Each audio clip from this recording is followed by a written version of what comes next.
Greetings, dear viewers, ladies and gentlemen. This is EBC World English News with me, Shparalako.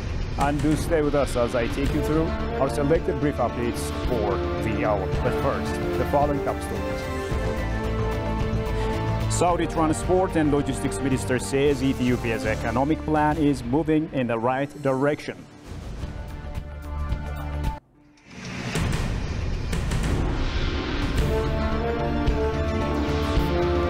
And the UN says fighting in Khartoum and the western region of Darfur is causing serious problems for the distribution of aid.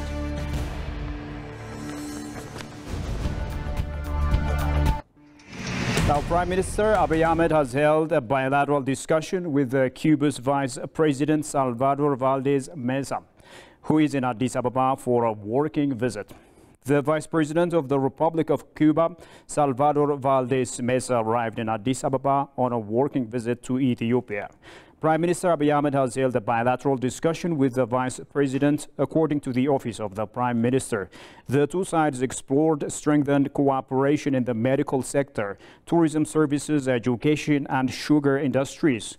During his stay in Addis Ababa, the Vice President paid tribute to the soldiers who sacrificed their lives to help Ethiopia in the fight against the invading army of Ziad Barre of Somalia in 1975 at the Ethio-Cuban Friendship Park.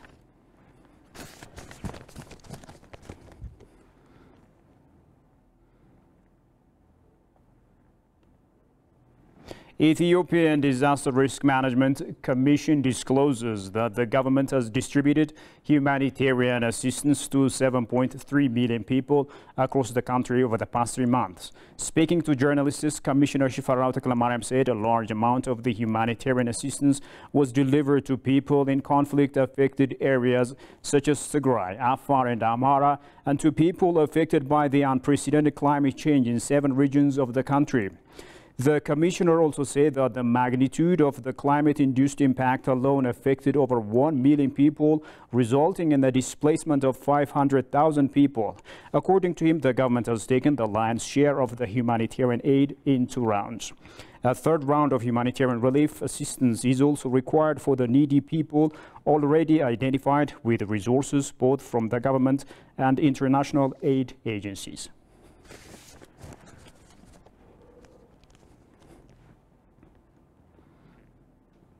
The Ethiopian delegation, led by the Ambassador Desi Dalke, took part in the Global Korea Forum 2023 on Korea-Africa Partnership in Science and Technology in Seoul, the Republic of Korea.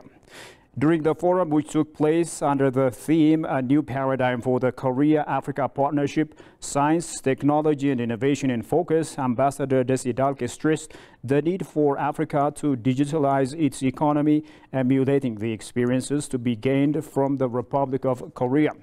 He noted Ethiopia and other African nations could learn from Korea's advancements in ICT and technology, particularly in the artificial intelligence.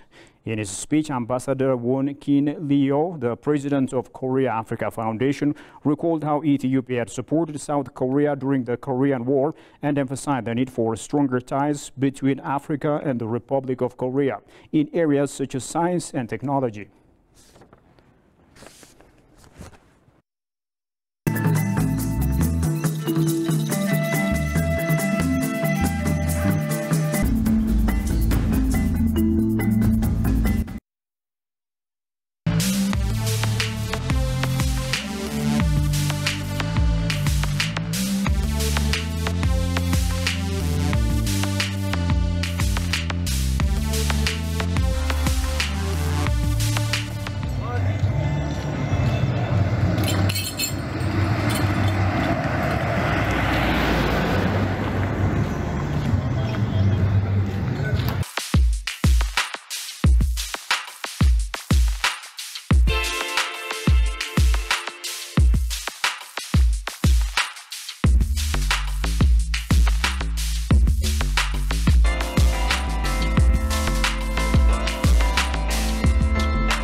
Welcome back.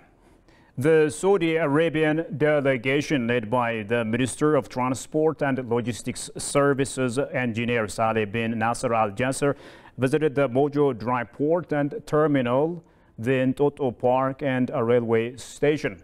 The minister has lauded Ethiopia's sound plan to build a giant economy, which has been moving in the right direction. Johannes Fantaun presents the following story.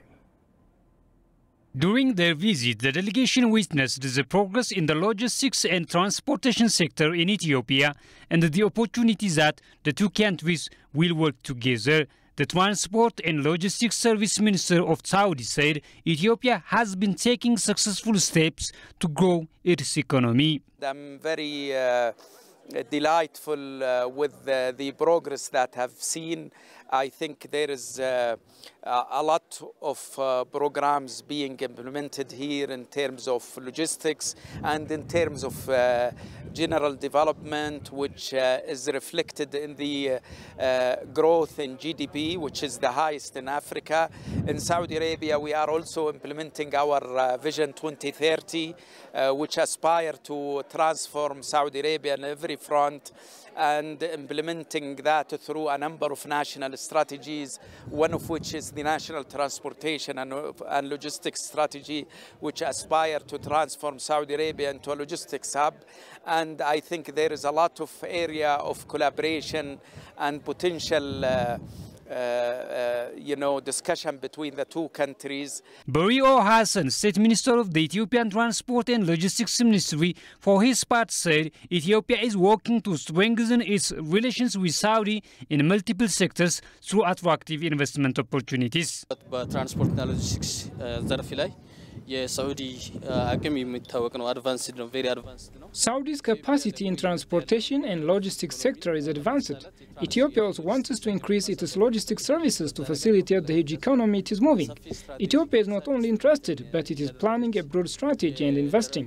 It is doing extensive work on dry port, railway line and free trade zone. In this regard, the visit is an opportunity to use the relations and capabilities of the countries. It is also possible to show the economic options of the transportation and logistics sector in Ethiopia. The economic relations between the two countries are commercial, and since the opportunities are greater than that, Minister Alamu said the two countries are working to develop their relations, including trade cooperation, labor exchange, tourism, and cooperation at the international and regional levels. And finally, moving to continental news, the UN says the intense fighting in Khartoum and the western region of Darfur is causing serious problems in the distribution of aid.